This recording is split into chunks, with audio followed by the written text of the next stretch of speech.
वन्दे नमः घनश्याम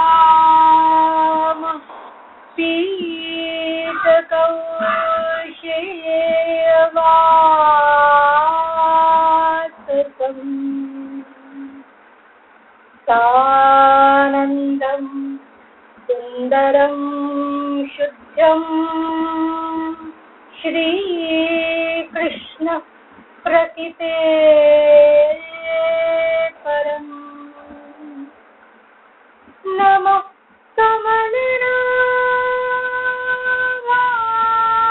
कमलनाभाय नमः कमलमालिने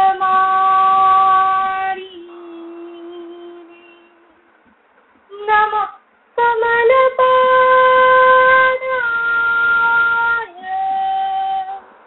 नमस्ते कमलेश्वरा।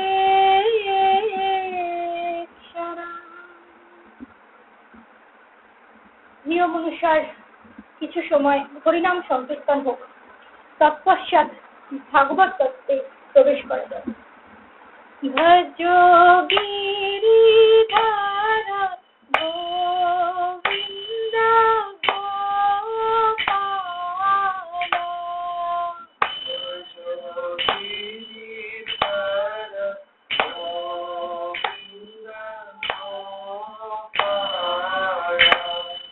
भज गिरिधर गोविन्द गोपाल भज गिरिधर गोविन्द गोपाल भज गिरिधर गोविन्द गोपाल भज गिरिधर गोविन्द गोपाल भज गिरिधर गोविन्द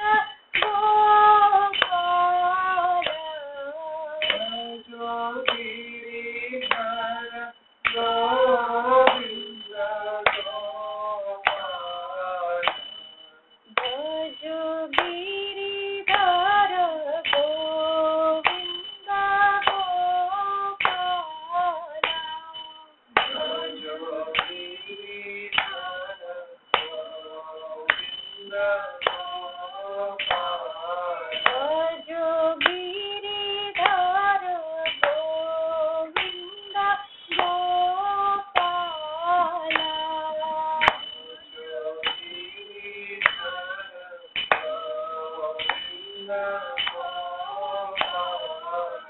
বলো লাডলি লালের জয়।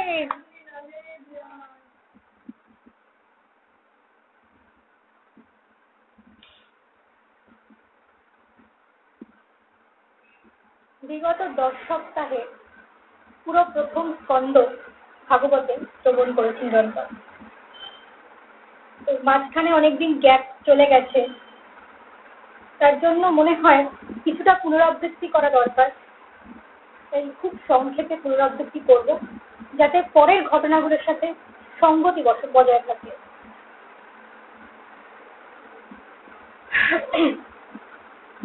প্রথমে আমরা শুনেছি যে এই বেদব্যাস ভগবানের অবতার, তিনি এই ভাগবত গ্রন্থ সংকলন করেন। বেদব্যাস বেদকে সহজ সরলভাবে বোঝার জন্য, সমাজে ভাগবত ধর্ম যাতে প্রচলিত থাকে তার জন্য বেদকে 4 ভাগে ভাগ করেন। 18টা পুরাণ রচনা করেন,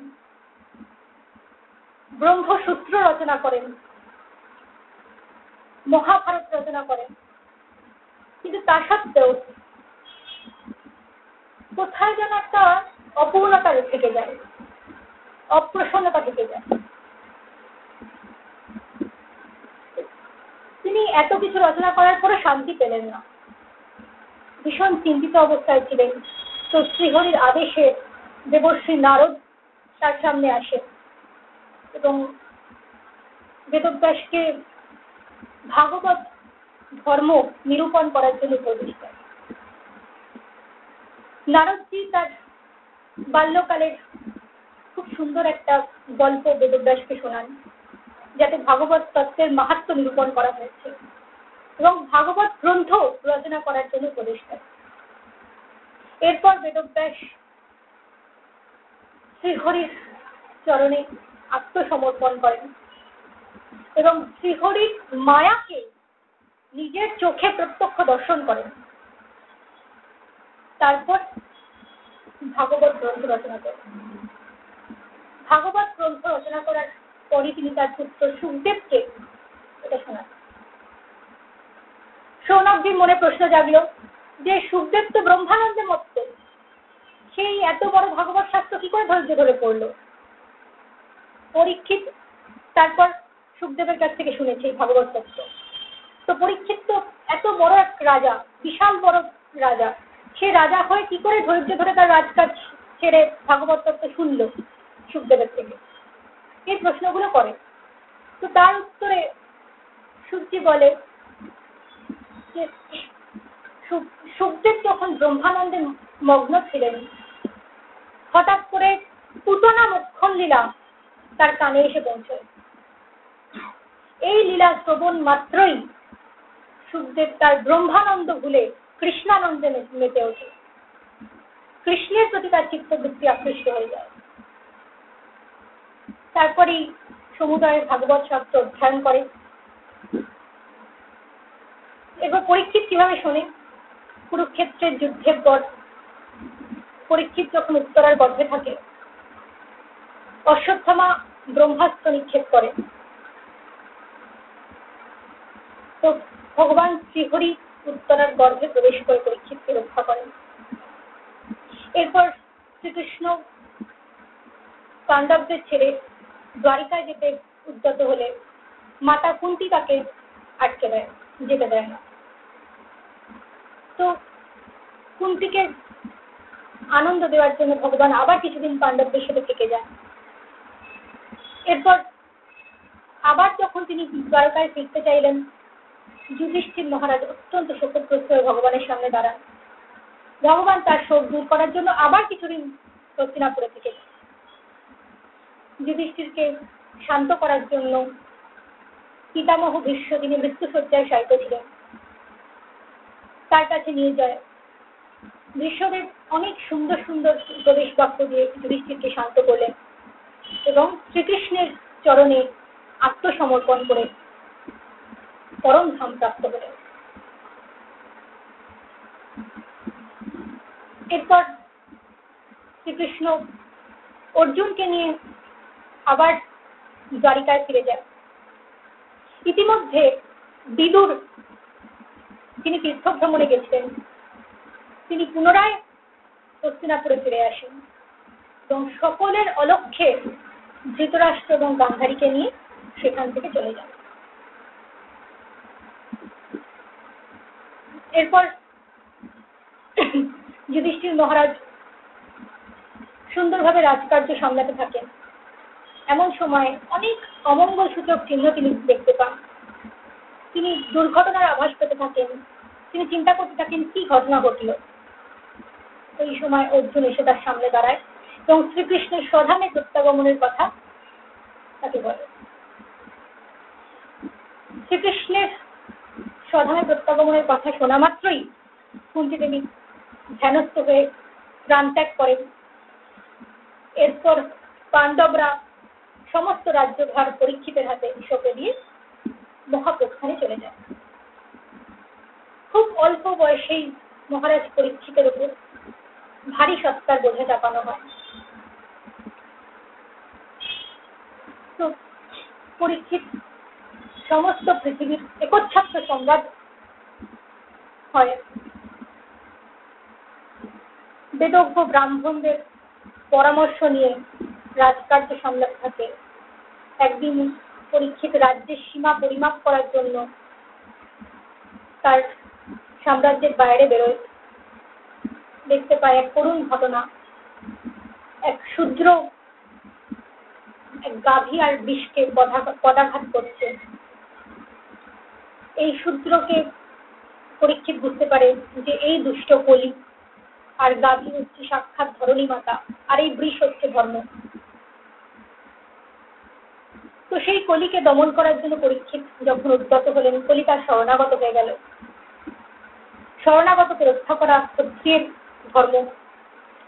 তাই জন্য রাজা তাকে তার সাম্রাজ্যের মধ্যেই 4টে জায়গায় প্রথমে থাকতে দিলেন। এক জুয়া খেলা, এক যেখানে মদ্যপান হয়, এক যেখানে স্ত্রীলোক, আর এক যেখানে হিংসা। তো কলি তখন নিজের ভালো গুণের কথাও বলল যে আপনি সব আমার বাজে গুণগুলো দেখে আমাকে এই সমস্ত স্থানে থাকতে দিয়েছেন, আমার ভালো গুণটাও শুনুন। অন্য অন্য যুগে কঠোর তপস্যা, যাগ যজ্ঞ পূজা অর্চনা, কঠোর সাধনার দ্বারা ঈশ্বর প্রাপ্তি হতো, কিন্তু কলিতে শুধুমাত্র হরিনাম সংকীর্তনের দ্বারাই সংসার বন্ধন ছিন্ন হয়, ভগবত প্রাপ্তি করা যায়। এই অপূর্ব সুন্দর গুণটা শুনে পরীক্ষিতের চিত্ত দ্রবীভূত হলো, আর কলিকে সুবর্ণের স্থান দিয়ে দিল। তো এই অবধি আমরা এর আগে শুনেছি। তো আজকে একটুখানি সংক্ষেপে কল্কি পুরাণ থেকে কলি বংশের সম্পর্কে জেনে অগ্রসর হব পরবর্তী ঘটনায়। কল্কি পুরাণ বলছে কলির বংশধর সম্পর্কে, অধর্মস্য প্রিয়া রম্যা মিথ্যা মার্জর লোচনা তস্য পুত্রাপি তেজস্বী দম্ভ পরম কোপনঃ স মায়ায়াং ভগিনস্তু লোভং পুত্রং চ কন্যাকম নিক্ষৃতিং জনয়ামাস তয়োঃ ক্রোধः কুতোঃ ভবৎ স হিংসায়াং ভগিনাস্তু জনয়ামাস तं কলিম। বলছে সৃষ্টিকর্তা ব্রহ্মার পৃষ্ঠদেশ থেকে অধর্মের উৎপত্তি হয়। এই অধর্মের সাথে এক অত্যন্ত মুখরা নারীর বিবাহ হয়, তার নাম হচ্ছে মিথ্যা। অধর্ম আর মিথ্যার বিবাহ হয়, তাদের এক পুত্র হয়, তার নাম দম্ভ, আর আরেকটা কন্যা হয়, তার নাম মায়া। দম্ভ আর মায়া এই দুজন বিবাহ করে, এদের এক পুত্র হয় লোভ, আরেক কন্যা হয় সততা। এদের মধ্যে আবার বিবাহ হয়, তো এদের এক পুত্র হয় ক্রোধ, আরেক কন্যা হয় হিংসা। ক্রোধ আর হিংসার মধ্যে বিবাহ হয়, তো তাদের এক অত্যন্ত দুষ্ট চরিত্র কাকের মতো করাল বদন পুত্র জন্মায়, তার নামই এই কলি। কলিও নিজের ভগিনী দুরুক্তিকে বিবাহ করে, তো তাদের এক পুত্র হয় ভয়, এক কন্যা হয় মৃত্যু। ভয় আর মৃত্যু বিবাহ হয়, তো তাদের এক পুত্র হয় নরক, আরেক পুত্র হয় যাতনা। এই নরক আর যাতনার অনেক সন্তান সন্ততি হয়। তো ভাগবতে পঞ্চম স্কন্ধে 26 নম্বর অধ্যায়ে নরক যাতনা সম্পর্কে অনেক কিছু আমরা পাব। প্রকৃতপক্ষে দেখতে গেলে এই সমস্ত গুণগুলো আমাদের সকলের মধ্যে ভর্তি, কারণ আমরা কলিরই বংশধর। তো কলি তার এই সপরিবার সমেত পরীক্ষিতের দেওয়া এই 5টি ঘরে থাকতে থাকে। যে সুবর্ণের মধ্যে কলিকে পরীক্ষিত স্থান দিল, একদিন মহারাজ পরীক্ষিত সেই সুবর্ণেরই মুকুট মাথায় করে শিকার করতে গেল। সুবর্ণে কলি বসে রয়েছে। কলি তখন ফাঁক করছিল যে কখন আমি এর মতিভ্রম ঘটাবো, কিভাবে আমি পুরোপুরি ভাবে ঢুকবো একেবারে দাপড়কে শেষ করে। কলি এই সুযোগটাই খুঁজে বেড়াচ্ছিল, আর মহারাজ পরীক্ষিত সেই সুবর্ণের মুকুটি মস্তকে করে মৃগয়ায় গেল। তো সারাটা দিন শিকার করার পর যখন বিকেল হয়ে এলো, তখন পরীক্ষিতের খুব খিদে পেল, খুব তৃষ্ণা পেল। খিদে তৃষ্ণায় সে অন্বেষণ করতে থাকলো যে কোথায় গেলে খাবার পাবো, জল পাবো। তো ঘুরতে ঘুরতে সে এক ঋষির কুটির দেখতে পেল। সেই ঋষির কুটিরেই শমিক মুনি তপস্যা করছিলেন। পরীক্ষিত সৌমিক মুনির কুটিরে এসে দেখলেন মুনিবর ধ্যানস্থ হয়ে বসে রয়েছেন। তখন এই সৌমিক ঋষির স্বপ্ন, সুষুপ্তি আর জাগ্রত এই তিনটে অবস্থাকে পেরিয়ে তুরীয় অবস্থায় আত্মা ছিল। তুরীয় ভূমিতে। তুরীয় ভূমি মানে কি? যেখানে সংসার বিলুপ্ত হয়ে যায়, সংসারের কোনো জ্ঞান থাকে না, জগৎ বিলুপ্ত হয়ে যায়, মন, ইন্দ্রিয়, বুদ্ধি, চিত্ত সব ব্রহ্মে লয় হয়ে থাকে। সেই অবস্থাকে বলা হয় তুরীয় অবস্থা। সেই অবস্থায় ঋষি ছিল। আমরা জাগ্রত অবস্থায় এই জগৎকে অনুভব করি। জাগ্রত অবস্থায় আমরা স্থূল জগৎকে অনুভব করে থাকি, স্থূল জগৎ থেকে সবকিছু গ্রহণ করি। যখন আমরা নিদ্রাবস্থায় থাকি তখন সেই অবস্থাটা হয় স্বপ্ন অবস্থা। স্বপ্ন অবস্থাও কিন্তু আমরা এই জগৎকে গ্রহণ করি, কিন্তু স্থূল শরীর দিয়ে করি না। স্থূল শরীর তো শয্যায় পড়ে থাকে। সূক্ষ্ম শরীর দিয়ে আমরা এই স্থূল জগৎকে তখন গ্রহণ করি। আমি বলেছিলাম এর আগে যে তিনটে শরীর হয় আমাদের। একটা হচ্ছে যে শরীরে আমরা কাজ করছি, এই স্থূল শরীর এটাকে বলে। এর ভেতরে আরো দুটো শরীর রয়েছে।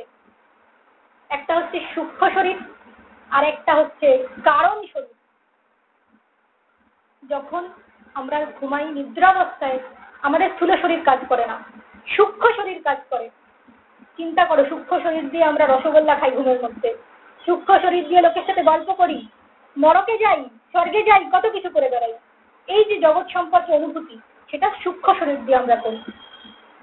ঠিক মৃত্যুর পরেও কিন্তু এই একই জিনিস হয়, সূক্ষ্ম শরীরটাই শুধু থেকে যায়। অনেকের প্রশ্ন আসে মনে যে মৃত্যুর পরে কি জগৎকে দেখা যায়? তো তখন কি হয়, স্থূল শরীরের তো নাশ হয়ে যায় তখন মৃত্যুর পর, সূক্ষ্ম শরীর আর কারণ শরীর তখন বর্তমান থাকে। আত্মা স্থূল শরীরকে ছাড়ার পরেই সূক্ষ্ম শরীরকে গ্রহণ করে নেয়। সেই সূক্ষ্ম শরীর দিয়ে সেই জগৎকে অনুভব করে তখন।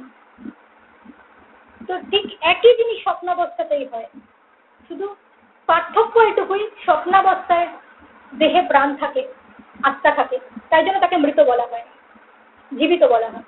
কিন্তু মৃত্যু অবস্থায় চেতন চলে যায়, আত্মা চলে যায়, তাই জন্য সেটা মৃত্যু। তো যোগীরা স্বপ্নাবস্থায় পৌঁছয় নিজের তপস্যা দ্বারা, ধ্যানের দ্বারা।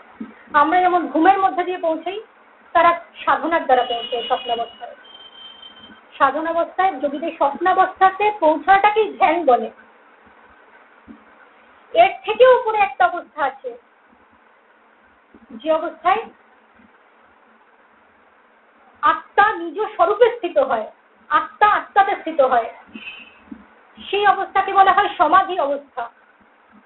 এই অবস্থা আমাদেরও প্রত্যেকদিন হয় যখন আমরা গভীর ঘুমের মধ্যে থাকি। চিন্তা করে দেখো, যখন আমরা স্বপ্নও দেখি না, আরামে ঘুমোই নিশ্চিন্তে, সাউন্ড স্লিপ যে ঘুমটাকে বলে, সেই ঘুমটায় কিন্তু আমরা প্রত্যেকে আত্মাতে নিজের স্বরূপে স্থিত হই।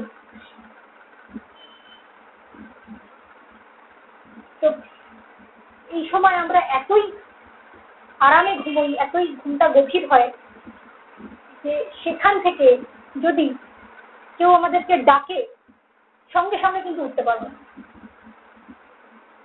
খুব আমরা যখন গভীর ঘুমে থাকি তখন যদি খুব জোরে জোরে আওয়াজ হয় বা কেউ যদি আমাদেরকে ডাকে, হঠাৎ করে কিন্তু আমরা উঠে যেতে পারবো না। প্রথমে আমাদেরকে স্বপ্নাবস্থায় ফিরে আসতে হবে, 1-2 সেকেন্ড একটা স্বপ্ন দেখবো, তারপর সেখান থেকে উঠবো। ঠিক সেই রকমই যোগীদেরও তাই হয়। যোগীরা এই অবস্থায়, আমরা যেমন গভীর ঘুমের মধ্যে পৌঁছে যায়, যোগীরা নিজের তপস্যা দ্বারা, সাধনা দ্বারা এই স্তরে পৌঁছে। কিন্তু যেহেতু প্রাকৃত দেহ থেকে যায় বর্তমান, তাই জন্য সে ফিরে আসতে পারে আবার। সেখান থেকে যদি কেউ জোরে জোরে ডাকে, তো সেখান থেকে আবার নেমে আসা যায়, সেই সমাধি থেকে নেমে আসা যায়, যেভাবেই হোক নেমে আসা যায়। যেরকম দেখো, যদি আমি এক বরফকে গরম করি, তাহলে বরফটা প্রথমে জল হয়, তারপর বাষ্প হয়। আবার যদি আমি বাষ্পকে ঠান্ডা করতে চাই, বরফ করতে চাই, আগে জল হবে, তারপর বরফ হবে। ঠিক সেই রকমই এইরকম সমাধি অবস্থা থেকে বা গভীর ঘুম থেকে যখন ফিরবো আমরা বাস্তবে, তখন আগে আমাদের আসবে স্বপ্নাবস্থা, তারপর আমরা জাগ্রত হতে পারবো। আবার সমাধিতে যাওয়ার আগেও তাই হবে, আগে ফেরোতে হবে স্বপ্নাবস্থা, তারপর আমরা যাব গভীর ঘুমে। তো এই সমাধি অবস্থার পরেও আরেকটা ভূমি রয়েছে, সেটাকে বলা হয় তুরীয় ভূমি। সেইখানে পৌঁছলে আর কোনো বাহ্য জ্ঞান থাকে না, সেটা আমাদের ঘুমের মধ্যে হয় না, সেটা একমাত্র যোগীদের যোগ সাধনার দ্বারাই হয়। সমাধির পরবর্তী স্টেজ হচ্ছে তুরীয় অবস্থা। এখানে আত্মা পরমাত্মাতে লয় হয়। সমাধিতে যেমন আত্মা আত্মাতে লয় হয়, তুরীয়তে আত্মা পরমাত্মাতে লয় হয়। সেই সময় বাহ্য জ্ঞান বলে কিচ্ছু থাকে না। তো এটা বোঝানোর তাৎপর্য এটাই যে এই শমিক মুনি তখন তুরীয় ভূমিতে বিরাজ করছিলেন, তার বাহ্য জ্ঞান কিছু ছিল না। তো পরীক্ষিত মহারাজ তাকে অনেক করে ডাকলেন, ধাক্কা মেরে ডাকার চেষ্টা করলেন, কিন্তু কোনো কিছুতেই তার সচলতা এলো না শরীরে, তার তখন দেহবোধই ছিল না। তো এই ঘটনা দেখার পর পরীক্ষিতের মনে ক্রোধ জন্মালো, ঈর্ষা জন্মালো, বিদ্বেষ জন্মালো। ভাগবত বলছে অভূতপূর্ব সহসা, পরীক্ষিতের এই অবস্থা এর আগে কখনো হয়নি, কিন্তু এই প্রথমবার পরীক্ষিত মহারাজের মনে ক্রোধ এলো, ঈর্ষা এলো, দ্বেষ এলো। কেন এলো না? কলি মাথার মধ্যে বসেছিল, সোনার মুকুটের মধ্যে, আর পরীক্ষিতের বুদ্ধিভ্রম করে দিল। তাই জন্য পরীক্ষিত এরকম নিন্দনীয় কাজ করতে বাধ্য হলো। আর সব থেকে যে অপরাধজনক কাজ করলো, ঋষির ওপর সন্দেহ করে বসলো পরীক্ষিত। পরীক্ষিত ভাবলেন এ ঋষি আসল সমাধি না নকল সমাধির ভান করছে। আমি এখানকার রাজা, আমি এর আশ্রমে এসেছি, আমাকে দেখে কে আপ্যায়ন করতে হবে, খাতির যত্ন করতে হবে আমাকে, তো সেই ভয় কি এরকম সমাধির ভান করছে? একটু পরীক্ষা করে দেখা যাক সমাধিটা আসল কি নকল। সামনে একটা মৃত সর্প ছিল, সর্পটাকে গলার মধ্যে জড়িয়ে দিল। ভাবলো যে সর্পটা গলায় জড়ানো মাত্রই সর্পের স্পর্শে যদি নকল সমাধি হয় তো এক্ষুনি ভেঙে যাবে, চিৎকার করে উঠবে। তো এইরকম একটা নিন্দনীয় কাজ করে পরীক্ষিত সেখান থেকে চলে। তো দেখো দেখা যায় যে এইরকম নিন্দনীয় কাজ আমরা প্রায় করি, অনেকেই করে থাকি। এরকম লোকের ওপর সন্দেহ করা, লোকের ভালো কাজ দেখলে তার উপর সন্দেহ করা, যে উদ্দেশ্যটা সৎ কি অসৎ, এই সমস্ত নিয়ে পরনিন্দা করে চর্চা করা, এটা অনেকেই প্রায় করে থাকে, কারণ কলির রক্ত আমাদের মধ্যে প্রবাহিত। সেই জন্য পরীক্ষিত ভুল করে ভ্রমবশত কলির দ্বারা প্রভাবিত হয়ে এরকম একটা ভুল কাজ করে নিজের ঘরে ফিরে এলো। প্রাসাদে ফিরে আসা মাত্রই পরীক্ষিত যেই তার স্বর্ণ মুকুটটা খুলে রাখলো, তখনই তার মাথা ঘুরে গেল। সে বুঝতে পারলো যে কি ভুল কাজ আমি করে এলাম। তার অনুশোচনা অনুতাপের আর সীমা রইল না। ছি ছি, আমি এত নিচ কাজ করলাম।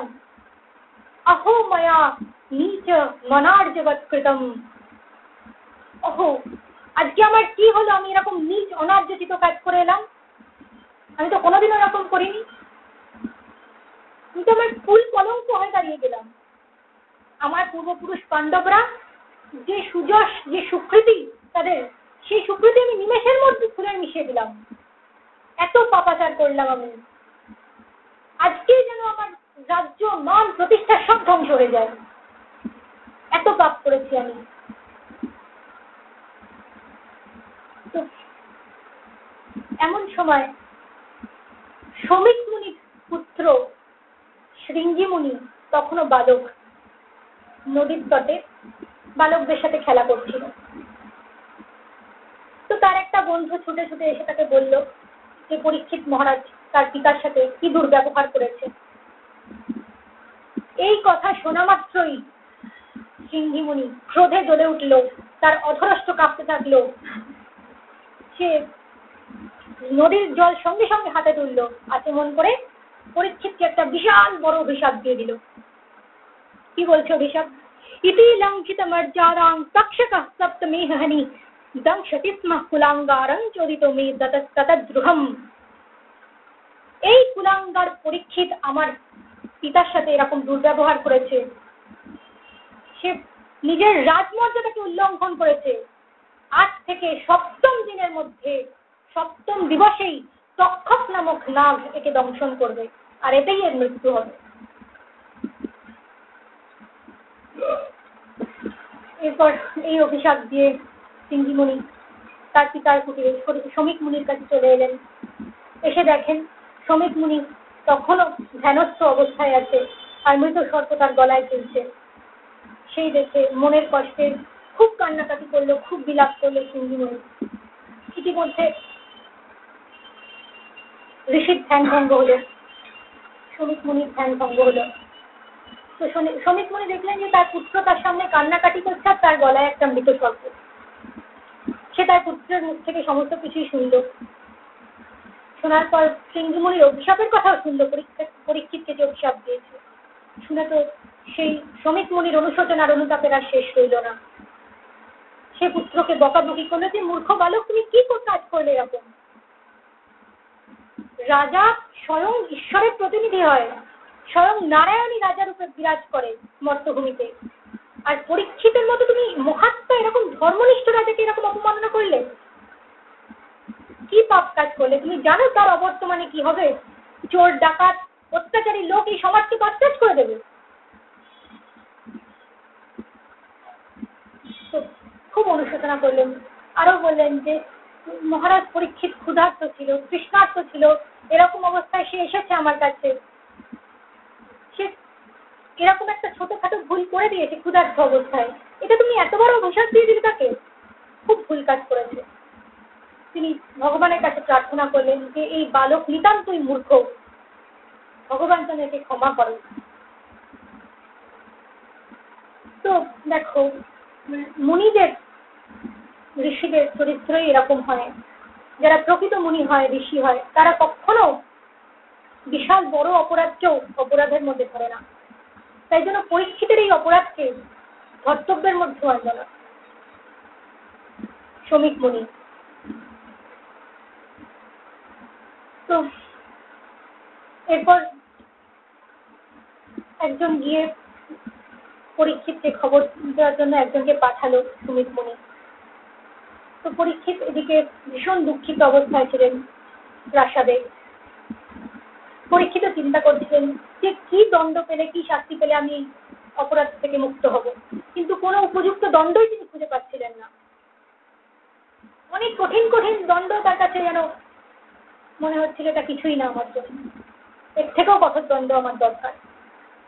তেমন সময় একজন এসে খবর দেয় যে শমিক মুনির পুত্র সিংহীমুনি তাকে এরকম অভিশাপ দিয়েছে, 7 দিন পর তক্ষক নাগের দংশনে তার মৃত্যু হবে। এই কথা শোনা মাত্রই রাজা অত্যন্ত প্রসন্ন হয়ে গেলেন। তিনি এটাও ভাবলেন যে এই ঋষিপুত্র আমার এই কলুষিত শরীরকে 7 দিনই বা কেন রেখে দিয়েছে, আজই কেন শেষ করে দিলেন। চরম বৈরাগ্য লক্ষ্য করা গেল পরীক্ষিতের মধ্যে, এবং নিমেষের মধ্যে সে তার প্রাসাদ, পুত্র, স্ত্রী, সাম্রাজ্য নিমেষের মধ্যে ত্যাগ করে দিল্লি থেকে রওনা হয়ে গেলেন হরিদ্বারের দিকে, এবং পতিত পাবনী গঙ্গাকে আশ্রয় করলেন। গঙ্গার তটে গিয়ে আচমন পূর্বক শ্রীহরির পাদপদ্মে নিজেকে সমর্পণ করে শ্রীহরির ধ্যানে প্রবৃত্ত হওয়ার যখনই সংকল্প করলেন এবং আমরণ অনশনব্রত নিলেন, ঠিক সেই সময় ত্রিলোক পাবন অত্যন্ত দুর্লভ বড় বড় মহাত্মারা তার সামনে এসে তাকে ঘিরে দাঁড়ালো। বশিষ্ঠ, পরশুরাম, বিশ্বামিত্র, চ্যাবন, ব্যাস, নারদ, দেবন, কত নাম নেওয়া যায়। একের পর এক বড় বড় মহর্ষিরা, মহাত্মারা তাকে এসে ঘিরে দাঁড়ালো। পরীক্ষিতের আশ্চর্য লাগলো, পরীক্ষিতের নিজের সৌভাগ্যের উপর বিশ্বাস হলো না। পরীক্ষিত ভাবলো সারাটা জীবন আমি রাজা হয়ে এত ভোগ করেছি, এত অপরাধ করেছি, তা সত্ত্বেও মৃত্যুকালে এত বড় বড় মহর্ষিরা আমাকে দর্শন দেওয়ার জন্য এলো শেষ মুহূর্তে। এত বড় কৃপা। প্রত্যেকের জীবনের চরম পরম লক্ষ্যই কিন্তু সৎসঙ্গ প্রাপ্তি। কারণ সৎসঙ্গ দ্বারাই জীবের অনন্তকালের পাপ বশীভূত হয়ে যায়, জীবন ভগবতমুখী হয়ে ওঠে এবং অন্তে পরম পদ লাভ করা যায়। আমরা অনেক সময় কি হয়, অনেক ঘটনাকে দুর্ঘটনা বলে মনে করে থাকি। যেমন পুরাণে বহু আছে, অনেক নিরপরাধ ব্যক্তিদেরকে, অনেক ব্রহ্মোৎসিত সম্পন্ন ব্যক্তিদের অনেক অভিশাপ সহ্য করতে হয়েছে। তারা কোনো অপরাধী করেনি, হয়তো ছোটখাটো কয়েকটা ভুল করেছে, তার জন্য হয়তো ঋষিরা তাদেরকে অনেক বড় বড় শাস্তি দিয়েছে। যেমন অহল্যা, জয় বিজয়, যমলার্জুন, এদেরকে অনেক বড় বড় শাস্তি পেতে হয়েছে খুব ছোটখাটো অপরাধের জন্য। তো এই ঘটনাগুলোকে আমরা বাহ্যিক দৃষ্টিতে দেখলে মনে করব এটা ঋষিদের অহংকার বা নির্দয়তা বা ক্রূরতা, কিন্তু প্রকৃতপক্ষে তা কিন্তু নয়। ঋষিদের এই অভিশাপই কিন্তু পরবর্তীকালে আশীর্বাদে পরিণত হয়। এরা প্রত্যেকেই কিন্তু ঈশ্বর প্রাপ্ত হয়, প্রত্যেকেই ভগবানকে প্রাপ্ত করে। তো ঠিক সেই রকমই পরীক্ষিতের উপর কিন্তু এই অভিশাপটা অভিশাপ ছিল না, বিশাল বড় কৃপা হয়েছিল। দেখো, যে পরীক্ষিতকে ভগবান মাতৃগর্ভে ব্রহ্মাস্ত্র থেকে রক্ষা করেছিল, সেই ভগবান কি পরীক্ষিতকে ব্রহ্মশাপ থেকে উদ্ধার করতে পারত না? কিন্তু করল না, কারণ শ্রী হরির উপদেশই পরোক্ষভাবে এই ব্রহ্মবাক্য হয়ে আসে। শ্রীহরির আদেশ অনুযায়ী এই ব্রহ্মবাক্য হয়ে থাকে। তাই ব্রহ্মবাক্য কখনো আশীর্বাদ নয়। আশীর্বাদ বলে প্রতিভাত হতে পারে বাইরে, কিন্তু বস্তুত সেটা অভিশাপ বলে প্রতিভাত হতে পারে, কিন্তু বস্তুত সেটা আশীর্বাদই, যতই কঠোর বলে মনে করি। তো সেরকমই পরীক্ষিতের যে অভিশাপটা ছিল সেটা ব্যাসকালে পরবর্তীকালে আশীর্বাদে পরিণত হলো। সমস্ত বড় বড় সন্ত মণ্ডলী, মহাত্মা, মহর্ষি একের পর এক তাকে ঘিরে ধরল। তো পরীক্ষিত সবাইকে সসম্মানে তাদেরকে পূজা করলো, তাদেরকে পাত্র অর্থ দিল, পাত্র প্রক্ষালন করলো এবং যথাযোগ্য স্থানে তাদেরকে উপবেশন করালো। এরপর পরীক্ষিত প্রত্যেক মহাত্মার পুজো করে তাদের কাছে দুটো প্রশ্ন রাখলেন। পরীক্ষিত বললেন যে আমাকে যে এই এত বড় অভিশাপ দেওয়া হয়েছে, সেই অভিশাপটা আমি আশীর্বাদ বলেই মনে করছি। কারণ এটা যদি অভিশাপ হতো তাহলে আপনাদের দর্শন হতো না। আমার উপর বিশাল বড় কৃপা করেছেন উনি, তাই জন্য মৃত্যুর সময় আমি আপনাদের দর্শন পেয়েছি। তাই তক্ষকনাগ যে আমায় 7 দিন পর দংশন করবে বা আমার মৃত্যু হবে, এর জন্য আমি বিন্দুমাত্র বিচলিত হচ্ছি না। আমার বিন্দুমাত্র ভয় নেই, চিন্তা নেই। সে যে রূপ নিয়েই আমাকে দংশন করতে আসুক, আমি তাকে চিন্তিত নয়। কিন্তু আপনাদের কাছে আমার এটাই অনুরোধ, আপনারা যখন অশেষ কৃপা করে মৃত্যুর সময় আমার কাছে এসেছেন, তখন আমাকে আমার এই অনুরোধটা রাখুন, অনুগ্রহ করুন আমাকে, যে 7 দিন ধরে নিরন্তর আমি শ্রী হরিনাম সংকীর্তনই শুনতে চাই। শ্রী হরির গুণকীর্তনই আমার কাছে নিরন্তর আপনারা করুন, যাতে আমার মন মৃত্যুর সময় শ্রীহরি ছাড়া অন্য কোনো বিষয়ের দিকে ধাবমান হতে না পারে। নিরন্তর শ্রীহরির দিকেই যেন আমার মনোনিবেশ হয়। তো এরপর তিনি যে দুটো প্রশ্ন মহাত্মাদের কাছে রাখলেন, প্রথম হচ্ছে, জীব মাত্রই চরম পরম কর্তব্য লক্ষ্য কি?